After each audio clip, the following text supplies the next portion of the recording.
안녕하세요. 동아TV 팜코입니다. 저는 아토피 환자입니다.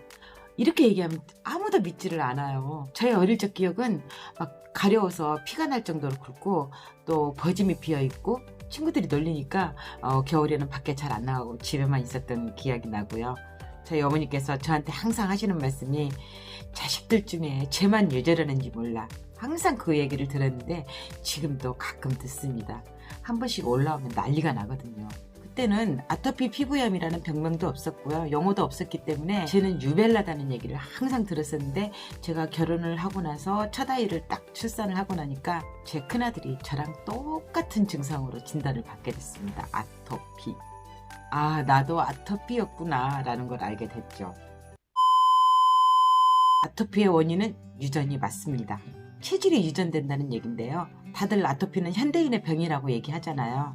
제가 68년생인데 그 당시에는 아토피라는 용어도 없었고요. 또 병으로 치지도 않았고 그냥 하얗게 버짐이 피면 못 먹어서 그런다고 어른들이 얘기를 했잖아요. 또 그때는 환경이 좋았고요. 먹는 음식도 완전 자연식이었고 아주 심각하게 발병되기보다는 그냥 하얗게 버짐이 피고 또 가려워서 긁는 정도? 저는 다른 사람들보다는 조금 더 심하게 나타났던 것 같아요. 그런데 아토피는 예전부터 있었습니다. 그리고 유전 맞고요. 저희 어머니께서 굉장히 열이 많으시거든요. 그래서 제가 똑같이 열이 많고 제 아들도 저 닮아서 똑같이 열이 많아요. 그래서 아토피가 지금까지 아토피로 찾아오신 분들의 유형을 살펴보고 또 경험해본 바에 의하면 아토피는 과도한 열이라고 봅니다.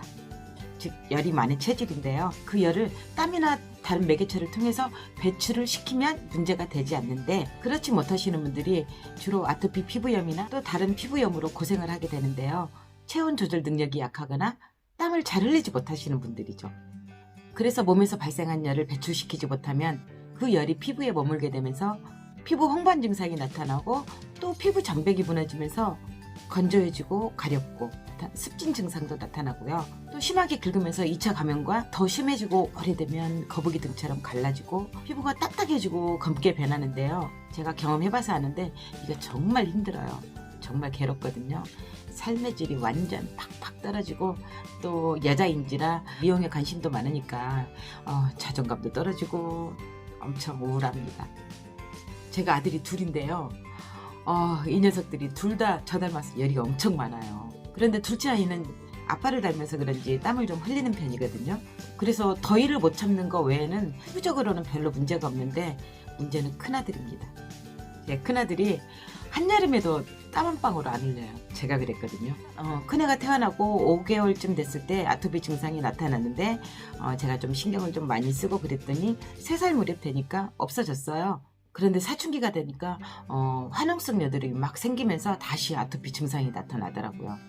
주로 목하고 얼굴 쪽으로요. 그때도 정성을 좀 들여줬더니 괜찮아졌다가 이 아이가 성인이 되면서 이 술이라는 친구를 만나면서 다시 증상이 심해지더니 지금까지 목, 얼굴 난립니다. 한참 나이대인지라 또 술을 막 먹게 되면 또 다시 생기고 정말 말 안 듣는 녀석이거든요. 아토피를 어떻게 치료하냐고요? 결론은 나왔잖아요. 열을 빼면 됩니다. 그리고 몸에 열이 생기지 않게 미리미리 예방하면 아토피는 치료됩니다. 참 쉽죠. 이런 상으로는 정말 쉬운데 본인의 의지도 많이 필요하고요. 그리고 엄마들 정성도 많이 필요한데 바로 반신욕입니다. 아토피는 완치라는 건 없어요. 체질적인 문제이기 때문에 몸에 열이 쌓이면 언제든지 나타날 수 있고 또 더 심해질 수 있는 아토피 심화 요인을 만나면 또 언제든지 또 그 증상으로 다시 돌아가 버릴 수 있거든요. 그래서 평생 관리를 해야 되는 게 아토피입니다. 무슨 관리요?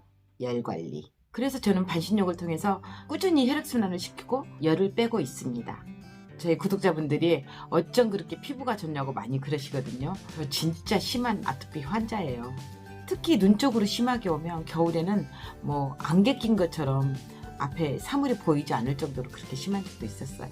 저는 아토피, 태열, 화농성 여드름, 지루성 피부염, 알레르기, 수부지 피부 그런 피부 증상을 모두 열로 보는데요. 제 손님들이 유난히 그런 분들이 많아요. 그래서 그런 분들을 관리를 할 때 제 샵에서 반신욕을 시키고 또 집에서도 반신욕을 하게 하고 림프순환도 시키고요. 피부 염증에 좋은 오일들과 또 첨가물들을 흡수시킨 다음에 피부 장벽을 만들어주면 증상에 따라서 개월수는 다르겠지만 거의 해결이 됐어요. 그리고 열을 발생시키지 않는 음식으로 식단 조절도 시키고요. 처음에 관리할 때는 한 달 정도는 반신욕을 거의 매일 하게 하고요. 또 피부 염증을 개선시킬 수 있는 달맞이 종자위에 또 피부 온도를 내릴 수 있는 에센셜 오일 아시죠? 저희 구독자님들 많이 아시죠? 티트리 또 라벤더도 사용하기도 하고요. 피부 장벽에 도움이 되는 성분들로 만든 미스트를 만들어줘서 계속 뿌리게 하고요. 그리고 보습제도 따로 만들어서 집에서 관리하고, 그리고 마지막에는 꼭 시어버터로 마무리합니다. 그 시어버터가 피부 보호막을 만드는 데는 굉장히 좋거든요. 저는 이렇게 관리합니다. 자, 이제부터 가정에서 관리하는 방법 알려드릴게요. 너무 어린아이들은 반신욕을 할 수가 없잖아요. 그럼 편백나무나 달맞이꽃 건조해 놓은 걸 달여서 목욕을 시키고 또 그 달인 물로 계속 미스트를 만들어서 뿌려주게 하는 거죠. 저녁에는 달맞이 종자 위에 티트리 한두 방울 혼합해서 흡수시켜 주시고요. 마지막에 시어버터를 도포해 주시면 됩니다. 어린 아이들 같은 경우도 그렇게 심해지지 않고요. 또 좀 약간 춥게 키우고 그렇게 해서 대부분 관리하면 엄마들이 조금만 신경을 쓰면 되는 거죠. 그래서 관리하면 대부분 좋아졌고요. 성인들은 반신욕이죠. 처음 한 달 동안은 매일 반신욕 해주시고요. 한 달 후에는 이틀에 한 번씩 해주셔도 되고요. 저녁에는 역시 달맞이 종자위에 티트리 두세 방울, 라벤더 에센셜 오일도 같이 사용해 주시면 더욱 좋겠죠. 그리고 마지막에 시어버터, 또 피부 장벽을 만들어주는 보습제 자주자주 발라주시고요. 보습이나 피부 진정에 좋은 미스트를 가지고 다니면서 자주자주 뿌려주시는 것도 굉장히 좋습니다. 제가 예전에 찍었던 영상 중에 카멜리아 미스트 만드는 방법 알려드렸죠. 그거 만들어서 뿌려주시면 아토피에 굉장히 좋습니다. 혹시 모르는 분들은 카멜리아 미스트 편 다시 돌아가셔서 복습해 주시고요. 가려움증은 없어지는 데는 이것만큼 좋은 게 없어요. 또 피해야 될 음식을 알려드릴게요. 매운 음식, 인스턴트 식품, 또 빵 종류, 라면 종류, 술, 단백질 중에는 닭고기, 특히 치킨, 그리고 등푸른 생선보다는 흰살 생선, 잡곡보다는 흰쌀밥이 좋겠죠? 소화가 잘 되니까. 그리고 요즘 아이들 편의점 음식 굉장히 좋아하잖아요. 제가 그것부터 끊게 해요. 그래서 향이 많이 들어있는 음식들 있죠. 아이스크림, 또 과자, 그런 음식도 못 먹게 하고요. 그럼 먹을 게 없나요? 그래도 이걸 지키시는 분들은 굉장히 빨리 좋아집니다. 이렇게 관리하시고 식단 조절하시면 아토피는 정말 많이 좋아지거든요. 제가 말씀드렸죠? 아토피는 완치가 안 되는 병이라고요.